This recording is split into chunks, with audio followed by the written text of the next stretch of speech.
कला के बिछुरे विकल होत सब ठाव। 5 तत्व का पुतला ये शरीर है, इसमें जीवात्मा निवास करता है। इसका नाम रखा गया मानुष।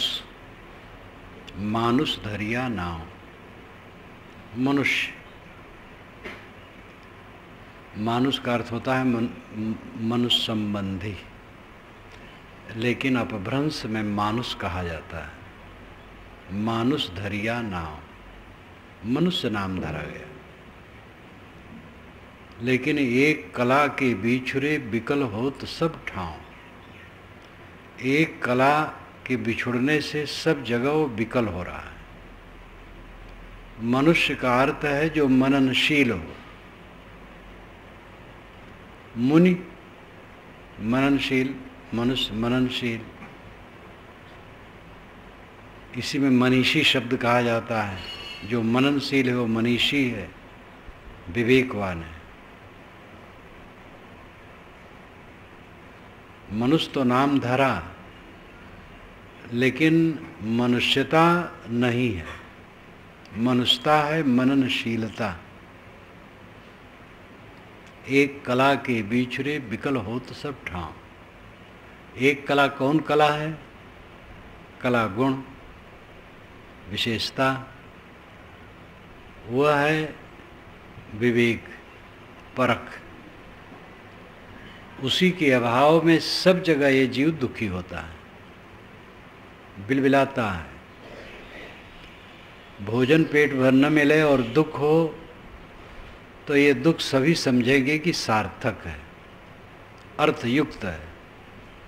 क्योंकि जब भोजन ही नहीं मिला तो दुख होगा ही। वस्त्र न मिले तो भी कष्ट होगा, कहीं रहने की जगह न मिले तो भी कष्ट होगा। लेकिन भोजन मिलता है, कपड़े मिलते हैं, सोने की जगह मिलती है और दुखी रहते हैं। क्यों दुखी रहते हैं?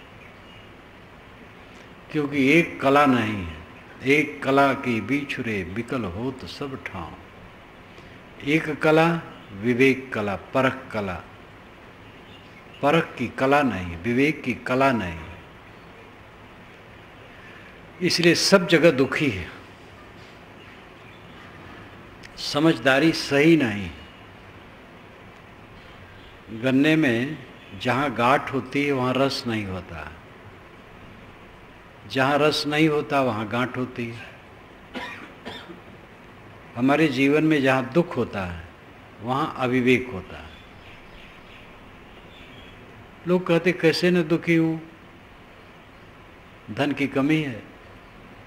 आपसे कम धन वाले जी रहे हैं खुश होकर के। आप लोग भी जानते होंगे, मैं भी जानता हूँ। बहुत छोटा घर, संपत्ति नाम पर बहुत थोड़ा सा। संपत्ति तो है ही नहीं, मेहनत मजदूरी करते हैं बस, और खूब हंसते बोलते खाते गाते जीते। आपके धन कम है इसलिए दुखी हैं। आपसे बहुत कम धन वाले सुखी रह सकते हैं, आप कैसे नहीं सुखी रह सकते हैं? विवेक नहीं। तुलना में लोग पड़े रहते हैं, दूसरे की तुलना। तुलना करे तो सदैव अपने से कम वाले की करनी चाहिए। जिसका मकान हमसे छोटा है, जिसकी संपत्ति हमसे छोटी है, जिसका परिवार, जिसका वैभव हमसे छोटा है, उसकी तुलना करना चाहिए, फिर दुख नहीं होगा। वो मियाँ की कहानी प्रसिद्ध है। एक मियाँ मस्जिद नमाज पढ़ने जा रहे थे, गर्मी का समय था, जूती नहीं थी, चिलचिली बालू में पैर रखते बड़ा कष्ट होता, तो बारंबार ईश्वर को कोसते थे, ऐ अल्लाह मियाँ तो मुझे इतना भी नहीं दिया कि मैं जूती पहन सकूं, तो इतना भी नहीं दिया। जब मस्जिद के सामने गए तो देखा एक आदमी जिसके दोनों पैर कटे हैं, वहीं पड़ा है, एक कपड़ा उसके सामने बिछा है, और कोई आता है दयाल तो कुछ पैसा वैसा छोड़ देता है उस पर, और उसी से वो गुजर करता है। तो उसने कहा, या ईश्वर, तूने मुझे पैर तो दिए, जूते नहीं दिए, नहीं दिए, इसके तो पैर भी नहीं। तब वहाँ उसको संतोष हुआ। भला गर्दिश फलक की चैन देती है किसी इंसान, गनीमत है कि हम सूरत यहाँ दो चार बैठे हैं। भला गर्दिश फलक की चैन देती है किसी इंसान, गनीमत है कि हम सूरत यहाँ दो चार बैठे हैं। गर्दिश की फलक, फलक की गर्दिश, फलक संसार, गर्दिश चक्कर, ये संसार का चक्कर किसको चैन लेने देता है? खुशी यह है कि हम ही नहीं, दो चार और लोग हैं, वो भी दुखी हैं, इसलिए अपना दुख हल्का है। हम ही दुखी होते तो तुम मर जाते फटफटा के। सब दुखी हैं, इसलिए आनंद आता है, कोई बात नहीं। दूसरे लोग भी दुखी हैं, कहते अपना घर जल जाए तो उतना दुख नहीं होता है, अगर पड़ोसी का बच जाए तो दुख होता है, और पड़ोसी का भी जल गया तो संतोष होता है। तो कहने वाला बहुत मज़ेदार ढंग से कहता है, भला गर्दिश फलक की चैन देती है किसी इंसान, गनीमत है कि हम सूरत यहाँ दो चार बैठे। शायद इंसा कवि हैं, इंसा नाम के, तो इंसा कवि कहते हैं, फलक की गर्दिश, संसार का चक्कर किसको चैन से रहने देता है? गनीमत यह है कि हमारी शक्ल में और लोग भी बैठे हैं दुखी, इसलिए संतोष होता है। तो ये संसार में गर्दिश तो है ही है, चक्कर तो है ही है, लेकिन उसमें दुखी होना अपना अविवेक है। एक कला के बीच रे बिकल होत सब ठाव, सब जगह बिकल। गृहस्थ विकल तो साधु वेश धरने से कोई सकल हो जाएगा, वेश काम नहीं करे, वो भी विकल रहेगा अगर विवेकी नहीं है तो। ये तो साधु गृहस्थ की दो मर्यादा है, और साधु से तो आशा ही की जाती है कि विरक्त हुआ तो सच्चा विरक्त होगा, और माना कि वो घर छोड़ा तो तुरंत दुखहीन तो पूरा नहीं हो जाएगा। घर छोड़ने के एक स्टेज है, एक स्तर है, समझ उसकी बनी, और सही दिल से जो छोड़ा, देखा देखी छोड़ने वाले का महत्व नहीं है, या और किसी कारण से जो विवेक से सही छोड़ा, बहुत बड़ी बात है। बड़े विवेकी तजत हैं संपत सुत पितु मातु, कंथा और कोपीन हूँ मुझसो तजी न जात। ये राजा भरतेहर कहते हैं। भरतेहर तो राजकाज छोड़ दिए थे, लेकिन सामान्य लोगों में अपने को मिला करके कहते हैं, सामान्य बन के कहते हैं। बड़े विवेकी तजत हैं संपत सुत पितु मातु। वे बड़े विवेकी होते हैं जो संपत्ति सुत पितु मात, परिवार धन दौलत छोड़कर विरक्त हो जाते हैं। मुझसे तो कंथा और कौपीन नहीं छोड़ी जाती, कंथा गुदड़ी, कौपीन लंगोटी। तो गृह त्याग विवेक से जिसका होता है बड़ा महत्वपूर्ण है, साधारण बात नहीं। लेकिन गृह त्याग से काम पूरा नहीं हो गया। जिस लिए गृह त्याग किया गया है वो काम करने वाला पूरा करता है। त्याग किया तो त्याग की पहली शर्त है कि ऐसे विवेकवान सद्गुरु के पास जाए जो पूर्ण पुरुष हों। पूरा साहेब से ये सब विधि पूरा होए, ओछे से नेह लगाए के मूलह आवे खोए। पूरे साहेब की सेवा करो। पूरा साहेब का मतलब है तृप्त पुरुष, जिसका बोध सही है और आचरण सही है। पारक सिद्धांत कबीर पंथ में उसको बोध और रहनी कहते हैं। जिसका बोध सही और जिसकी रहनी सही, वो पूरा साहेब है। बोध यानी ज्ञान निर्भ्रांत है, उसे खोजना नहीं है। परमात्मा कहीं मिलेगा, लोकांतर में होगा, पता नहीं कहाँ है।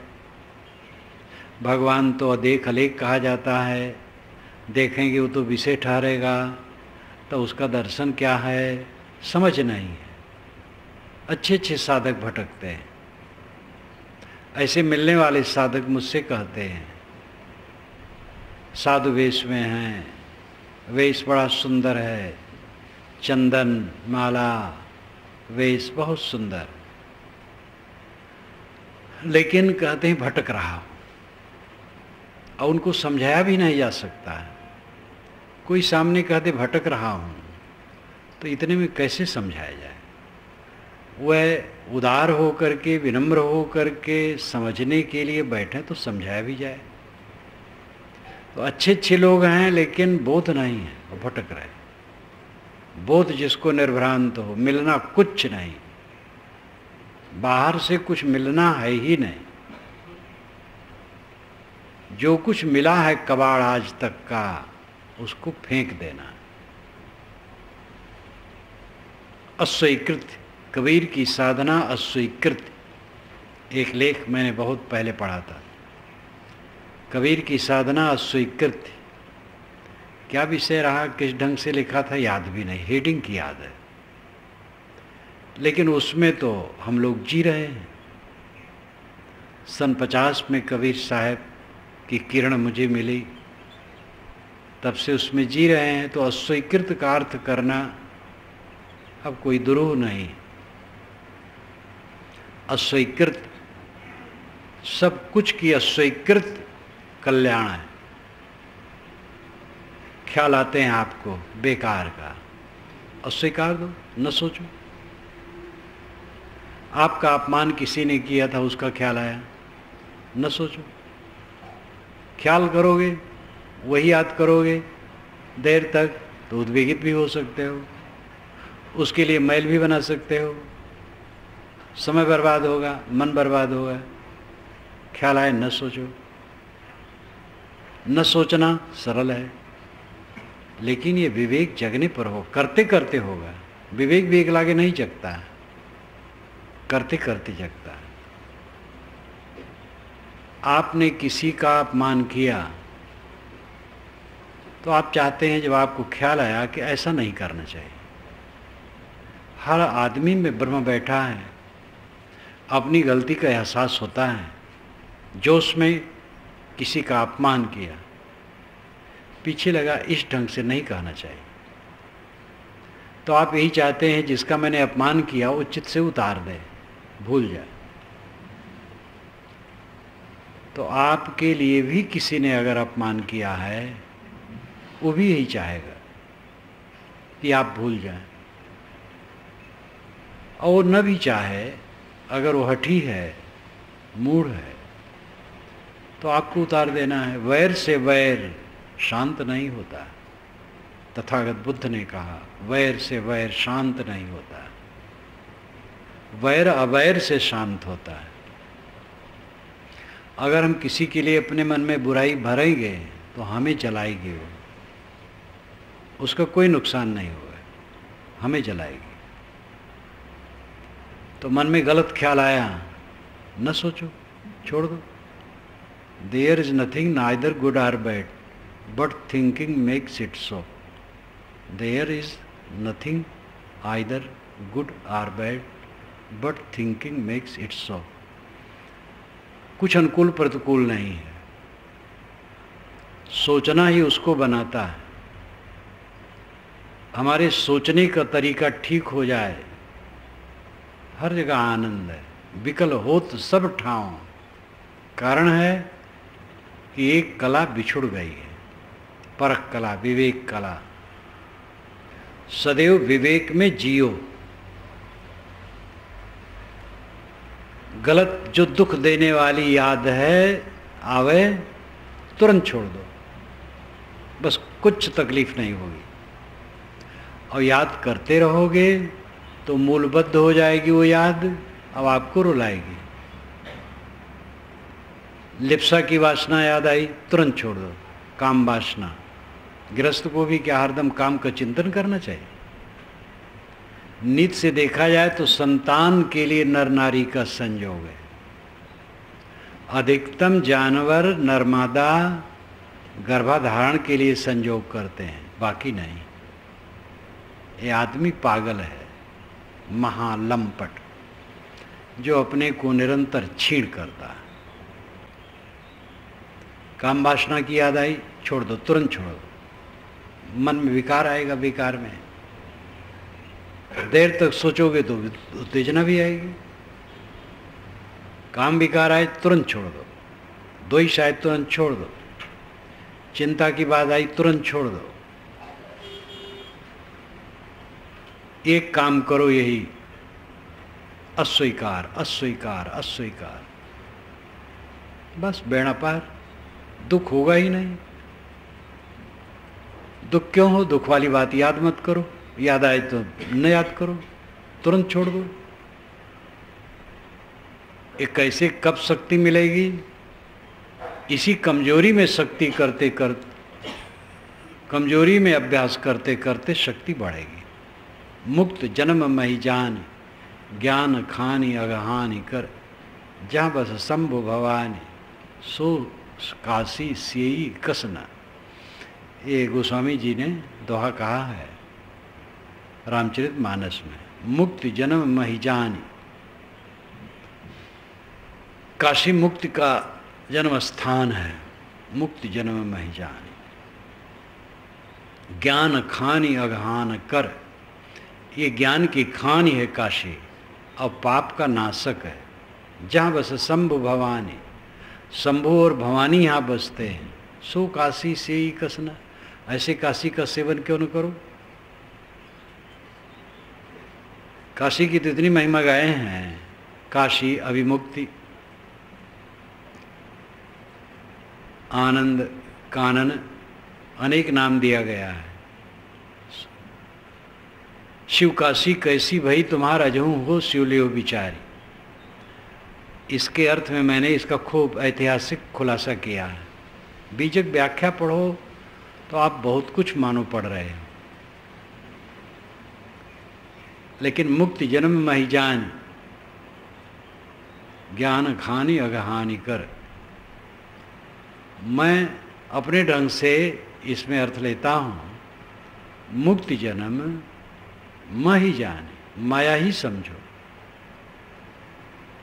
मुक्ति का जन्म माया से ही होता है। माया है मन का मोह, उसी में बाका फारो। ये नाथा भाई से मैंने बाका पढ़ा था, वो कई बार कहे बाका फारना है, रास्ता निकालना है, बाका में उसी में फारो। माया में हो, मुक्ति का रास्ता उसी में बनाओ। कब माया से बचोगे? भोग में योग सिखावे, संतोषो सदगुरु मोहि भावे, जो आवागमन मिटावे। उसी में आया है, भोग में योग सिखावे। गुरु भोग में योग सिखाता है। तो कई गृहस्थ महंत कहते, देखो कबीर साहब कहते भोग में योग सिखावे। भोग क्या करे, योग बन जाएगा। तो उनके अर्थ की बेईमानी है।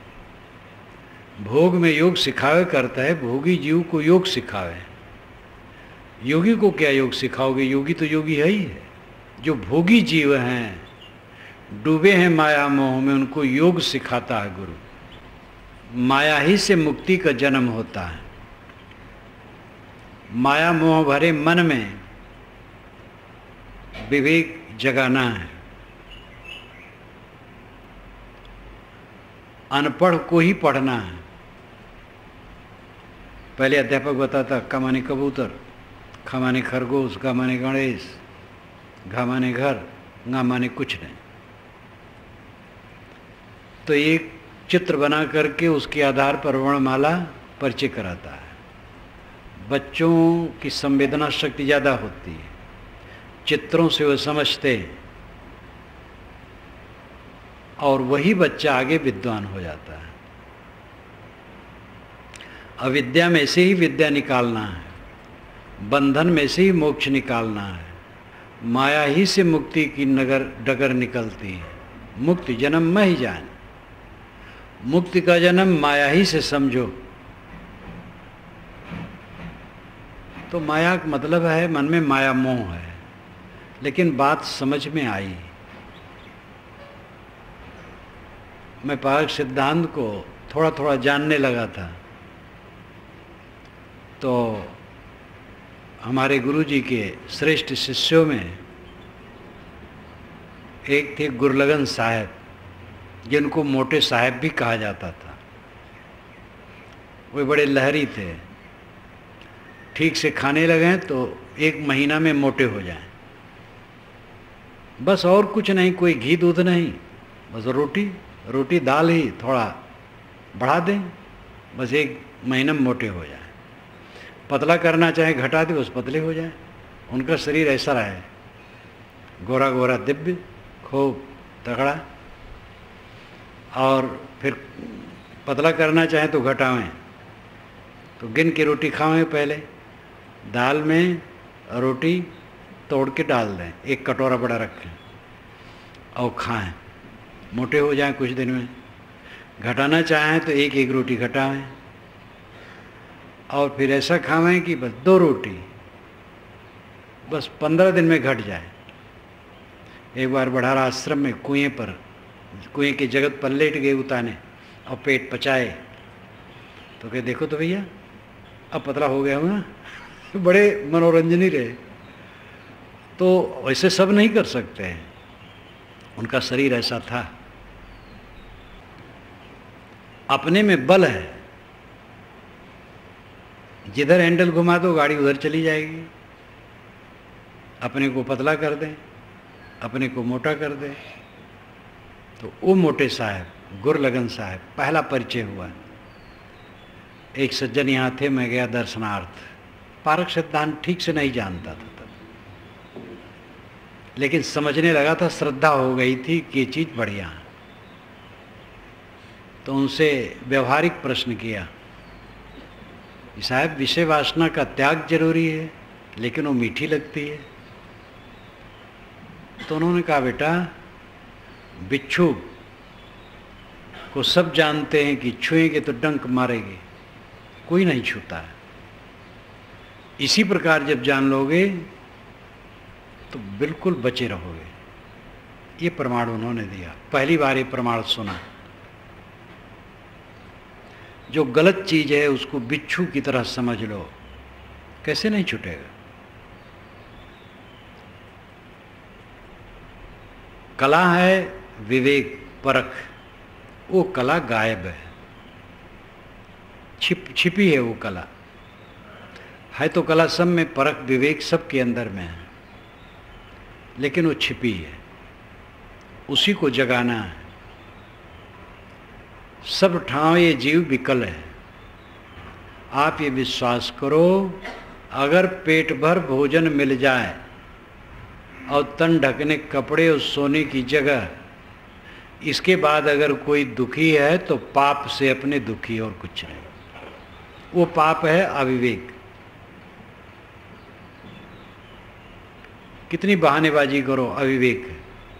क्या करें, हमारे लोग ऐसे हैं कि हमें परेशान करते हैं। बड़े खराब लोग हैं साथी लोग। शरीर में रोग है, धन की कमी है, अपमान हुआ है, भरी सभा में मेरा तिरस्कार किया गया, बारंबार मन खटकता है, मेरा प्यारा मर गया, दिमाग में वही आ जाता है। सब दुर्बलता है। जो मर गया है रो करके उसको जिला नहीं सकते हो। भरी सभा में आपका अपमान किया है, अपमान करने वाला वो दुखी हो। आप क्यों दुखी हो? आप अगर किसी का अपमान किए हो तो आपको दुखी होना चाहिए, और उसमें भी दुखी न हो करके सोचो ऐसा कभी नहीं करूँगा। अब आपका अपमान किसी ने किया है तो आपको दुखी होने की जरूरत? जो अपमान किया वो दुखी हो, उसने पाप किया है। क्योंकि गलत आदमी का भी भरी सभा में अपमान नहीं किया जाता। सज्जन अपमान नहीं करता, उसको रास्ता दिखाता है, अगर वो मानता है तो, नहीं तो चुप रहता है। भरी सभा में अपमान नहीं किया जाता है किसी का, डांटा भी जाता है तो अकेले में। भरी सभा में हमारा अपमान किया, अब उसको लेके दुखी है। जो अपमान किया वो दुखी हो, उसकी कमजोरी थी, उत्तेजना में था, उसने किया, अपनी भंगार खोली सबके बीच में। हमें तो गाली मिली, हमें क्या नुकसान हुआ? उसमें हमारा प्रायश्चित हुआ, हमें सुधरना चाहिए। किसी भी घटना को लेकर के हम दुखी हैं तो एक कला के बिछुरे हैं, विवेक कला नहीं, समझ सही नहीं। जितना धन हो उसी में खर्च करने का एस्टीमेट बनाओ, वैसे तैयारी करो। दाल भात रोटी सब्जी घी दूध दही खाओ, पैसा है तो कोई बात नहीं, बढ़िया। घट जाए तो दाल भात रोटी सब्जी बहुत समझो, और घट जाए तो दाल रोटी बहुत समझो, और घट जाए तो नमक रोटी बहुत समझो। नमक रोटी मिलना चाहिए। और ये सब मिलता है। दुखी तो है बस वही कला के बिछुरे, विवेक नहीं, बहानेबाजी है, समझ ही कमजोर है। क्या करें, उन्होंने अपमान कर दिया, सबके बीच में कह दिया। अब दिमाग में बारंबार आता, सब हमें ऐसे समझते होंगे, सब तुम्हें जीवन मुक्त समझे तब तुम्हें शांति मिल जाएगी। सबको समझा करके कृतार्थ होना चाहते हो? वीर बनो। जिसके हृदय में विवेक की कला जग जाती है वो कभी दुखी नहीं होता है। एक कला के बिछुरे विकल हो तो सब ठाव, सब ठाव शब्द में और एक कला के बिछुरे दोनों में बहुत अर्थ गर्भित है। एक कला विवेक की कला, परख की कला, सब ठाव कोई स्थान बाकी नहीं है। गृहस्थी में रहेगा तो दुखी रहेगा, विरक्त हो जाएगा तो भी दुखी रहेगा। वेशधारी सुनने से क्या होगा? काम पूरा किया नहीं, यहाँ भी रोता रहेगा, कलपता रहेगा। ज्ञानी कहलाएगा, बड़ा प्रवचन करेगा, बहुत लिख दे, लेकिन अपना मन कच्चा है तो दुखी रहेगा। लिखना काम नहीं करेगा, बोलना काम नहीं करेगा। ज्ञानी विद्वान नेता, अब ज्ञानी तो सबसे बड़ा पद है, जब वही दुखी नेता होता तो बेचारे उनका रास्ता है दुख का। लेकिन नेता बड़े वज्र होते हैं, वे हारते हैं फिर भी दुख होते हुए दुखी नहीं होते, बड़े साहसी होते हैं। मुझे लोगों ने बताया अखबार पढ़ करके, मायावती तो विजयी हुई, आप जानते ही हैं, पूरा एकदम कल्पना लोगों की नहीं थी इतनी विजयी होगी। लेकिन मुलायम सिंह भी शपथ ग्रहण करते समय मौजूद थे, जो कि बेचारे हार गए। पार्टी उनकी हार गई, बहुत बुरी तरह से हारी, लेकिन साहसीन नहीं हुए। वहाँ गए, वहाँ खड़े रहे, बैठे रहे। तो नेताओं को बड़ा साहस होता है। एक तो बड़ा बहुत मज़ेदार बात एक सज्जन कह रहे थे, साहब नेता बहुत दिन जीते हैं क्योंकि ये पत्थर हो जाते हैं सहते सहते इसलिए अपमान को डरते नहीं और सहते रहते हैं, इसलिए इनका हृदय बड़ा मजबूत हो जाता है, इसलिए बहुत दिन जीते हैं। तो विकल हो तो सब ठाव, सब जगह जीव दुखी हो रहा है, बिलबिला रहा है, हरदम दुख, हरदम दुख, हरदम दुख, और रो रहा है। सब बहानेबाजी, मूर्खता, इसकी वज्र मूर्खता। दुखी होने कोई जरूरत नहीं। लौकिक आवश्यकता मुख्य है पेट भरना। आप कहेंगे वाह, पेट तो जानवर भी भर लेते हैं, मनुष्य के लिए पेट है। लड़के की शादी करना है, लड़का की शादी करना है, लड़के के लिए घर बनवाना है, लड़के के लिए चिंता है उसका व्यापार बट्टा कैसे चलेगा, इसलिए दुखी है। दुखी होने क्या, जो समय है वो ऐसा काम करो, अपने आप होगा। फुटपाथ पर खेलने वाले बच्चे भी जीते खाते हैं। आप तो मकान में हैं, आपकी निश्चित आमदनी है। मजदूरी करने वाले रोज रोज कमाते हैं और रोज खाते हैं, और उनके बच्चे भी जीते खाते हैं, हंसते बोलते हैं। आदमी अपने को परिवेश में इतना बांध लेता है, उसकी अहंता ममता इतना कर लेता है, एक मर्यादा का बंधन बना लेता है कि आगे वो सोच नहीं पाता है। एक सज्जन की गाड़ी कार निकाले तो वो थोड़ी बिगड़ी 10 कदम चले फिर रुक जाए। तो वह धोती पहने थे, एक बनियाई पहने थे बंडी, और उसी में वो बैठ करके उसको चलाने लगे। ड्राइवर से कहे तो ढकेल, तो ढकेलते ढकेलते ले गए और उसको चाहें कि स्टार्ट हो चले, तो कोई 200-300 गज दूरी तक सड़क में ठेल ले गए। अपना स्वयं गाड़ी में बैठे थे। अंत में गाड़ी बनी नहीं, एकदम रुकी गई। अब उनको घर आना था, तो 300 गज की दूरी से उनको धोती और बंडी में आना बहुत लज्जा लगी। ये साधारण धोती पहना हो, बंडी पहना हो, बस कैसे सब सड़क में जाऊं। उसमें तो गाड़ी में बैठे थे, नौकर ठेल रहे थे और वह ड्राइव कर रहे थे। अब आशा थी अभी स्टार्ट हो जाएगी, नहीं स्टार्ट हुई और ले गए 300 मीटर तक घसीट कर। अब पक्का हो गया कि अब ये चलेगी नहीं, तो अब कैसे घर आए। तो गाड़ी में बैठे, नौकर से कहे भाई कोई टैक्सी ला। नौकर हंसने लगा, कहा साहब 300 मीटर थोड़ी सी दूर। अरे कहे चुप बेवकूफ, ये कैसे चलूं ऐसे धोती और बंडी पहन करके। अभी ये सब क्या है, आदमी अपने को इतना बांध लेता है। तो दूसरी टैक्सी नौकर लाया, तो उससे निकल के उसमें बैठे तब घर आए। हमें जो कुछ मिलता है उसी में हम अपने को बांध लेते हैं, इसको मानते हैं मर्यादा। और इतनी मर्यादा मर्यादा मर्यादा करते, बस मर्यादा भोगते हैं, दुख भोगते हैं, जीवन भर दुख भोगते हैं। मर्यादा में है दुख भोगते हैं। 2 महंत जब एक जगह, मैंने कहा था 2 महंत जब मिले, एक महंत तो बाहर से आए थे, आचार्य को थोड़ा बड़ा नाम, और एक महंत आचार्य तो वहीं के थे।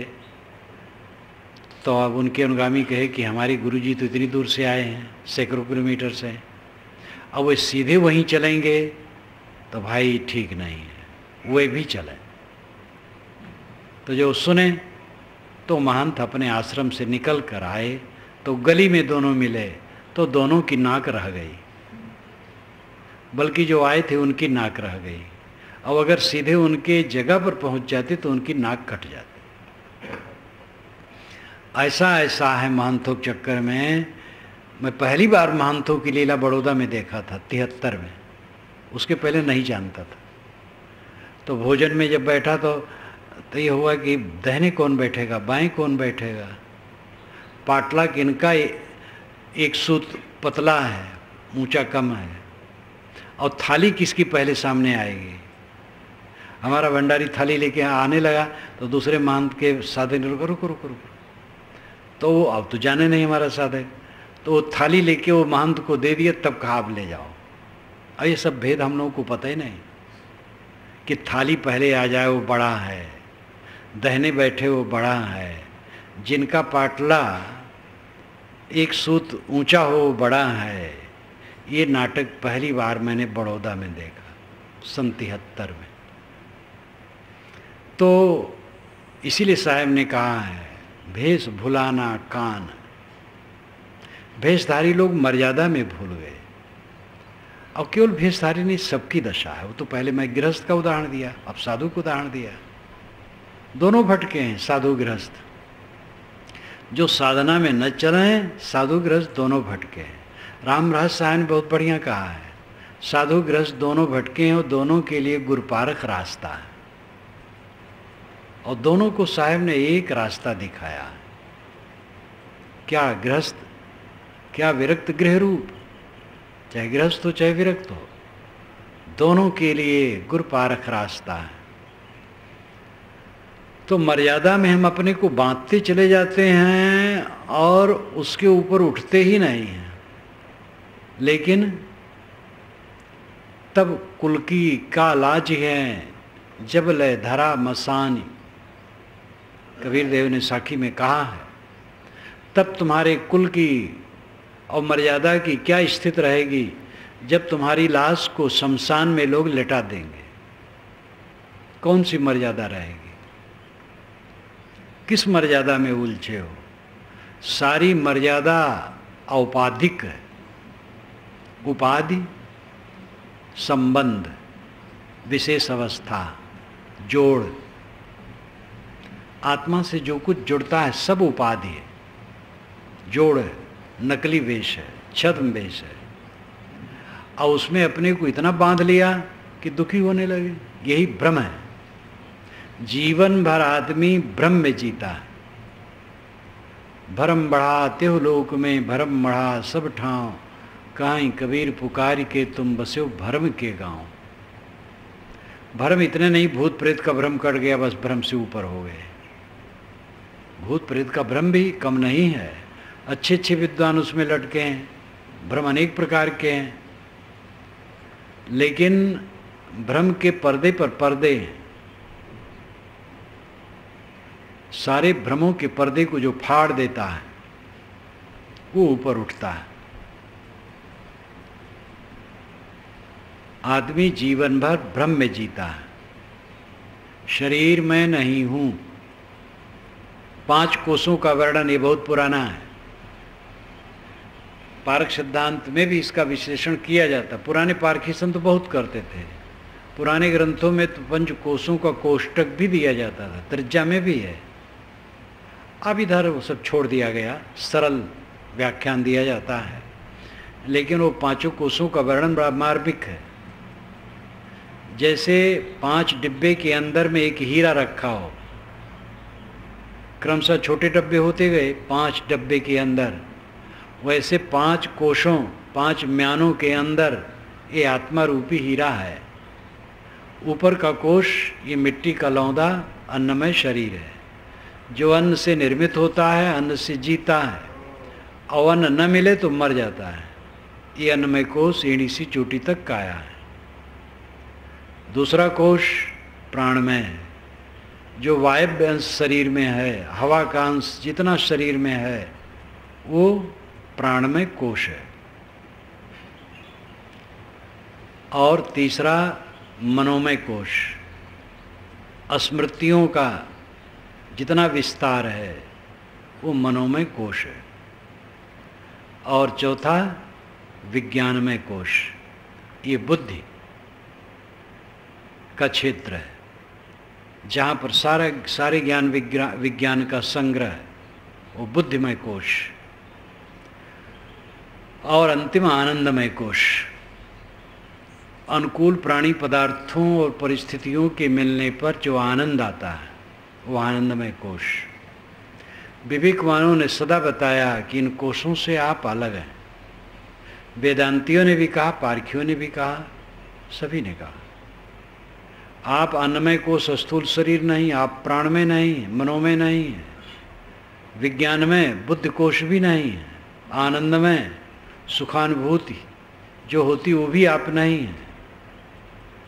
तब फिर क्या आप हैं?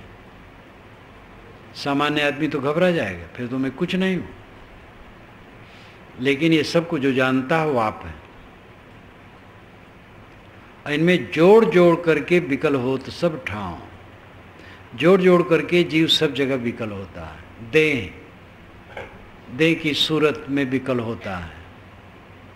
कितने लोग क्या कहें, हमारी आंखें तो छोटी हैं। अब आंखें बड़ी कैसे, ऑपरेशन से भी बड़ी नहीं होगी। किसी के हाथ छोटे हैं, किसी का गाल पिचका है, क्या करें। बाल पक जाते हैं, बहुत रोना होता है, तो लोग दवाई लगा के काला कर लेते हैं। उधर काला करते, उधर नीचे से उजला निकलता है। काला करते रहे तो इज्जत रहती, नहीं तो उजला उजला दिखता है, तो न इधर में न उधर में, और भड़ेहर। इसलिए समझदारी नहीं है काला वाला चक्कर में पड़ना। उजला होने तो बढ़िया है। अगर जवानी अवस्था में किसी के बाल पकें तो और बढ़िया है, पकने दो। 2 लाभ है, जवान है ये लाभ है ही है, और बाल पक गए तो बुजुर्गानी का लाभ मिलेगा। जहाँ जाओगे बाबा मानेंगे लोग, आदर देंगे। तो 2 लाभ है, उसको काला क्यों करे। एक सज्जन तो बिहार में मिले, आचार्य परशुराम चतुर्वेदी के पुत्र या पौत्र के दामाद अभी भी हैं, वो भी विद्वान हैं। तो बातचीत हुई तो उम्र की बात आई तो मैंने कहा आपकी क्या उम्र? कहे महाराज मैं तो लोगों से कह देता हूँ 55, लेकिन 45 है। हम कहे क्यों? कहे जब मैं 45 कहता हूँ तो लोग कहते अरे यार तुम घटा करके क्यों कहते हो। तब मैं कहता अच्छा भैया तो मैं 55 कहा करूँगा। उनके बाल पके पके तो 55 जैसे लगे, लेकिन 45 के रहे। तो हम अपने आप को इतना जोड़ते जाते हैं इस हड्डी मांस में, प्राण में, मनोमय में। ज्ञानियों ने कहा है विज्ञानमय कोश तुम नहीं हो, तुम्हारा स्वरूप ज्ञान है, ठीक है, लेकिन उसके संपर्क से जो बुद्धि में ज्ञान का खजाना इकट्ठा होता है वो लौकिक है, उसमें अपने को न जोड़ो। शास्त्रों की बहुत याद हो गई है, व्याख्यान की शैली बड़ी तीव्र हो गई है, ये सब जड़धारित हैं। और यंत्र बिगड़ा तो ये सब बिगड़े, इसका अहंकार न करो। 33 भाषाओं का विद्वान महापंडित राहुल सांकृत्यायन सब भूल गया था।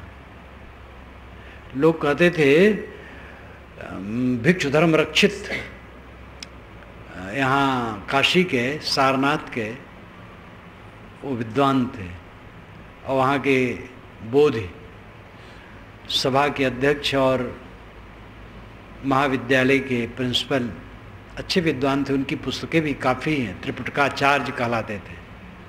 उन्होंने मुझसे कहा था, शायद 71 की बात है, कि राहुल सांकृत्यायन अगर जी जाते और स्वस्थ हो जाते तो उनको फिर से क ख पढ़ाना पड़ता।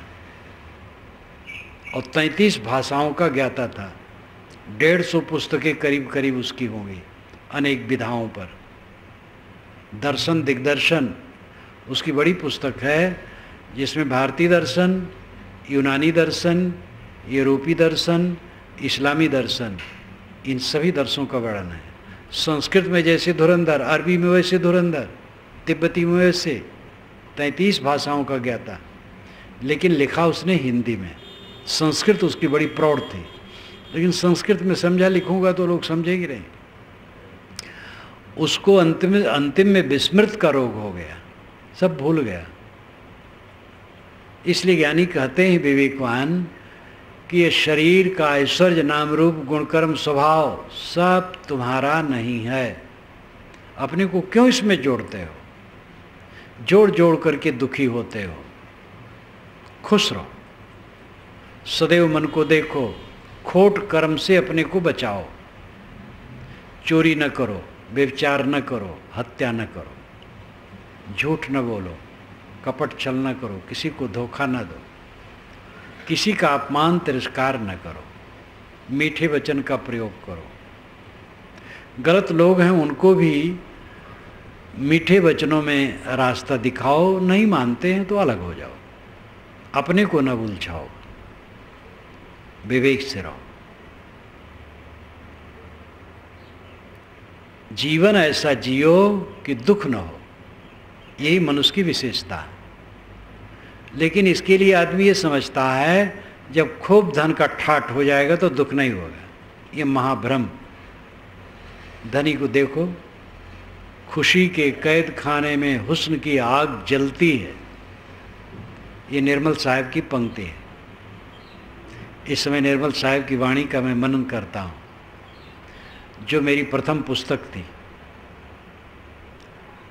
50 शायद हो, सन 50, ठंडी का टाइम, इतने टाइम होगा। भगवती प्रसाद पाठक, मेरी उम्र तो उस समय 17-18 की थी, और वह 50 से 55 होंगे। निर्मल सत्यज्ञान प्रभाकर लेके आए, देखो भैया देखो, ये पुस्तक देखो, ये पुस्तक देखो। तो लिया, देखने लगा। और उस समय तो खूब भक्ति भावना में रम रहा था। मेरी चोटी 1 फीट लंबी रहती थी और गोखुर बराबर चौड़ी, और संध्या उपासना, नाम जप, विष्णु शिव राम और कृष्ण 4 की उपासना, गायत्री जप, ओम नमो भगवते वासुदेवाय जप, और राम नाम जप, ओम नमः शिवाय जप, ये 4 जप चलते थे हमारे। उस अवस्था में मुझे ये पुस्तक मिली। पढ़ने लगा तो इसमें खंडन भी और तर्क बड़ा यथार्थ। तो मैंने कहा इसको जरा दे दो, मैं पढ़ूं। कह नहीं, पढ़ने किसको नहीं दूंगा, आज ही लौटाना है जिसकी पुस्तक है, बस तुम्हें दिखा दिया। तो देख लिया और ले गए। फिर पीछे मैं खोजने लगा तो एक महात्मा मिल गए, धनौती शाखा के घम्हा बाबा, गोरे गोरे, 70 वर्ष के रहे लेकिन 100 वर्ष का बतलाते थे। महात्मा लोग अपना समय बढ़ा के बताते, वो वेश्या अपने समय घटा के बताती। वेश्या अगर 60 वर्ष की है तो कहेगी मैं 35 वर्ष की हूँ। और महात्मा लोग, सब महात्मा नहीं, श्री विशाल साहब से एक महात्मा कहे साहब आपको हम लागित हुई कि 50 वर्ष के हैं, लेकिन हम 70 वर्ष के हैं ना साहब, वहाँ की भाषा में कहे। तो साहब चुप रहे 1 मिनट, फिर बोले।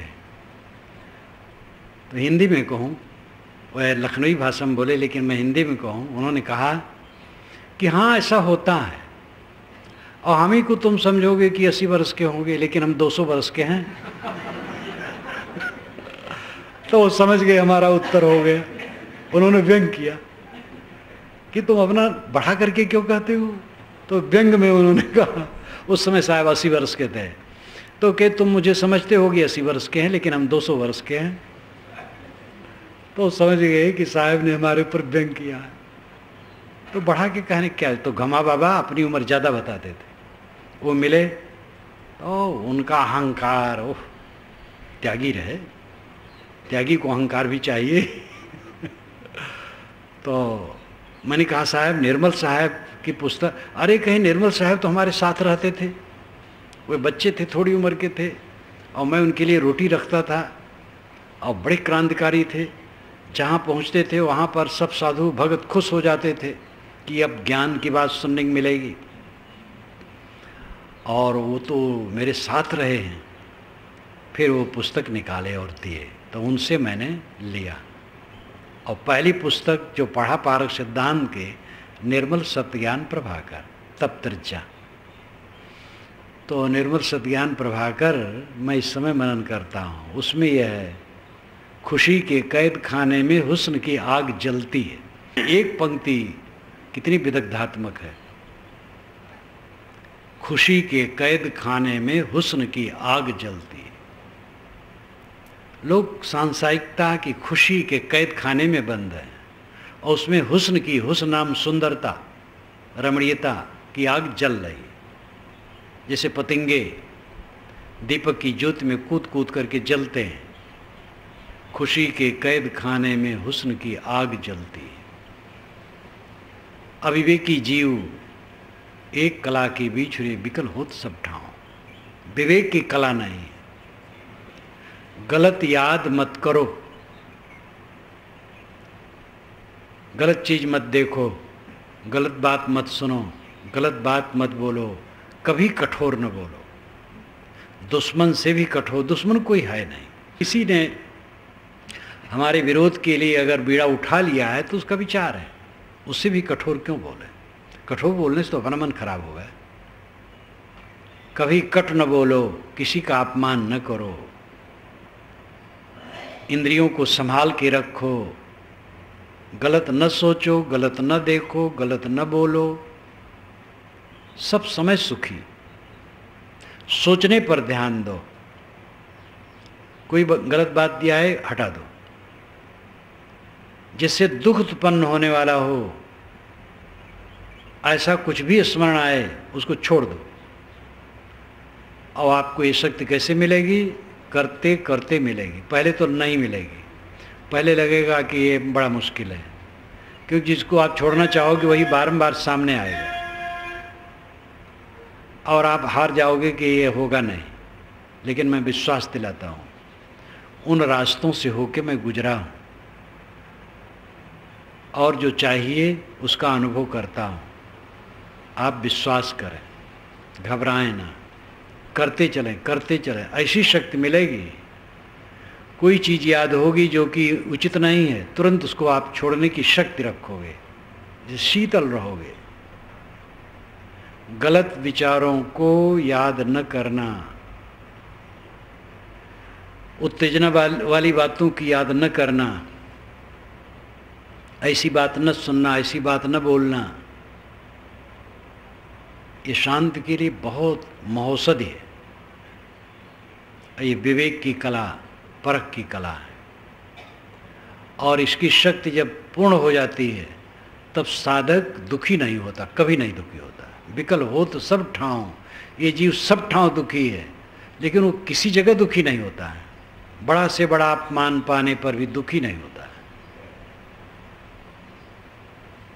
हानि होने पर दुखी नहीं होता है। शरीर में व्याधि लग जाए, व्याधि का दुख हिस्सा लेता है, मन से दुखी नहीं होता है। दुनिया में कोई वस्तु अपने अधीन थोड़े है, सब कुछ परतंत्र है, सब परिवर्तनशील है। इस परिवर्तन की धारा पर हम बैठे हैं और यहाँ पर स्थिरता की कल्पना अज्ञान की सिवा क्या है। सपने के समान सब क्षण ही में खो जाने वाला है। सपना तो खो जाता है तो इस सपने की याद आती है, और ये खो जाएगा तो याद नहीं आएगी। जो मर गए उनको कभी उन दुनिया की याद आएगी? जो लोग छोड़ के जाते हैं घर द्वार की, फिर कभी याद करते हैं? गांठी बात खर्च नहीं पठियो बहुर न कियो फेरा। गांठी बात करके वे नहीं भेज सकते, ना आप उनको भेज सकते हैं। सपने की माया, सपने की माया सपने से जागने पर नहीं रहती है, लेकिन याद होती है। यद्यपि वो झूठी है लेकिन याद होती है। और ये जागृत की माया सो जाने पर तो याद भी नहीं होती है, और मर जाने पर तो सदा के लिए खो गई। क्या इस दुनिया के लिए शोक और मोह और दुख? किस बात को लेकर के दुख? विवेकी बनो, और इसके लिए जो मैं बराबर कहा करता हूँ उस पर ध्यान दो। रोज अकेले में दिन में 1 बार 2 बार 3 बार 4 बार अकेले में बैठो, ज्ञान के ग्रंथों का अध्ययन करो, चिंतन करो, ध्यान करो, सोचो, देखो अंदर में क्या कमजोरी है।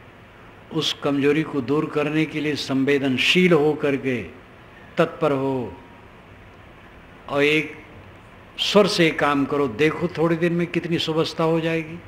आनंद कंद आनंद सागर बसे आनंद अटारी, सो जन सदा आनंदा। ये केवल प्रशंसा में नहीं है। अब की पुरिया जो निर्वारे सो जन सदा आनंदा। साहब कितनी करुणा से कहते, दादा भाई बाप कलेखों चरण हुई हों बंदा। अब की पुरिया जो निर्वारे सो जन सदा आनंदा। मैं तुम्हें दादा कहता हूँ, बाप कहता हूँ, भाई कहता हूँ, तुम्हारे चरणों की गुलामी करने की तैयार हूँ।